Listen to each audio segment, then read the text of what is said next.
그 얼굴을 다시 보는 데까지 나는 정확히 39년이 걸렸습니다. 장례식장 입구에서 검은 정장을 입고 고개를 숙인 그 남자. 사람들은 그를 고인의 남편이라 불렀지만 내 눈에는 단 하나의 이름만 떠올랐습니다. 원수. 어릴 적 우리 집 문을 부수고 들어와 내 인생을 두 동강 낸 그 새아빠였습니다. 그가 왜 지금 이 자리에 있는지 그날까지 나는 상상조차 하지 못했습니다. 아버지가 세상을 떠난 뒤 우리 집은 매일 저녁 숨이 막히도록 조용했습니다. 엄마는 말수가 줄었고 나는 학교에서 돌아와도 불이 꺼진 집을 먼저 마주하곤 했습니다. 그러던 어느 날 엄마는 낯선 남자를 데려왔습니다. 이제 우리랑 같이 살 사람이야. 그 한마디가 내 유년의 평온을 산산조각 냈습니다. 그는 처음엔 다정했습니다. 밥상에 반찬을 올리고 내 숙제를 들여다보며 고개를 끄덕였습니다.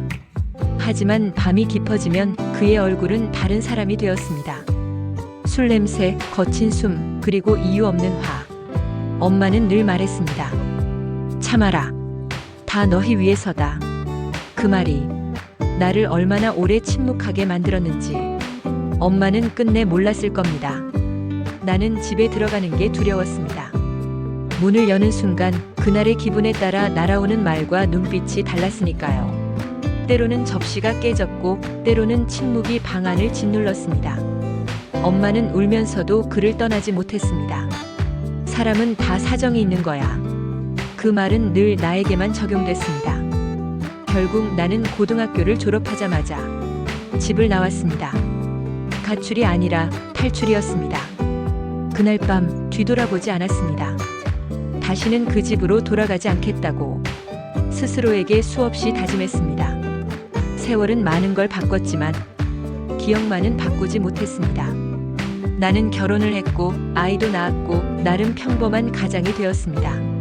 하지만 술에 취한 목소리, 갑자기 높아지는 남자의 말투만 들려도 심장이 먼저 움찔했습니다. 나는 평생 그 남자의 그림자와 함께 살고 있었습니다. 엄마와는 연락이 끊긴 지 오래였습니다. 원망과 미안함이 뒤섞여 차마 전화를 걸 수 없었습니다. 그러던 어느 날 한 통의 전화가 걸려왔습니다. 어머님이 돌아가셨어요. 장례식장에 들어서자 향 냄새가 코를 찔렀습니다. 영정사진 속 엄마는 내 기억보다 훨씬 작아 보였습니다. 그때였습니다. 상주석에 앉아 조문객을 맞이하던 그 남자. 백발이 성성한 얼굴, 굽은 어깨. 하지만 그 눈빛만은 분명히 그 사람이었습니다. 우리는 말없이 마주봤습니다. 그는 고개를 숙였고 나는 이를 악물었습니다.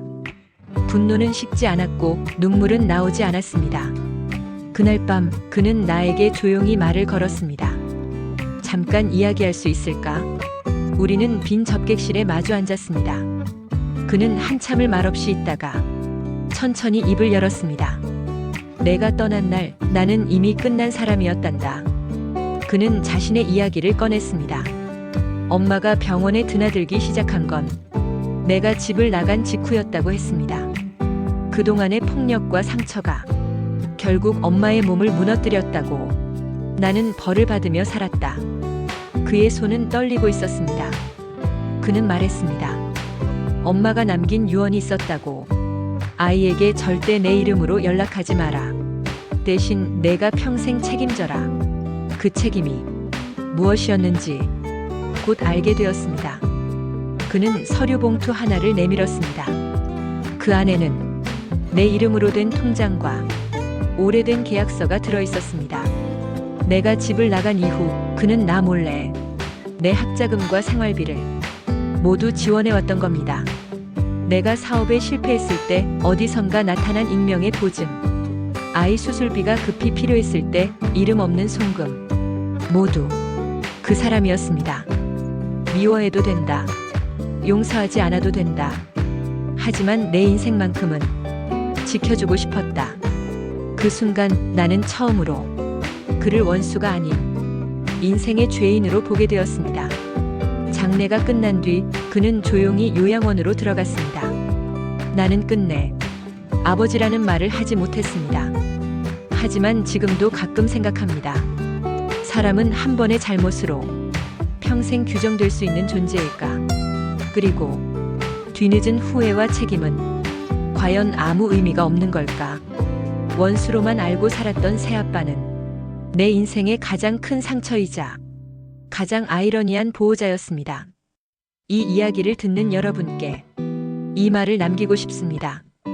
미움은 오래가지만 진실은 반드시 가장 아픈 순간에 모습을 드러냅니다.